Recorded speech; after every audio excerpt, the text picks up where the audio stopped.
Sizda kista, ya'ni tuxumdon kistasi aniqlangani, bu hali darhol sizni operatsiya qildirish kerak degani emas. Ayrim kistalar, ya'ni funksional kistalar, bular suyuqlikdan iborat bo'lib, o'zi 3 oyning ichida so'rilib ketadi. Ayrim kistalar esa ayolning hayotida bo'ladigan stresslardan kelib chiqib, gormonal buzilish natijasida kelib chiqadi.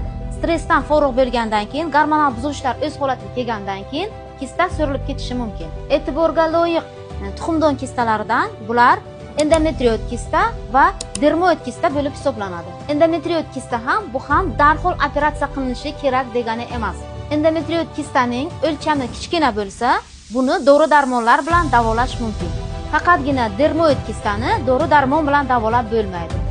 Shuning uchun ham, hurmatli ayollar, sizga kista deb diagnoz qo'yilgandan keyin buni siz obdon tekshirtirishingiz va yetakchi mutaxassislarga murojaat qilishingiz kerak. Operatsiya qildirishga esa shoshilmang.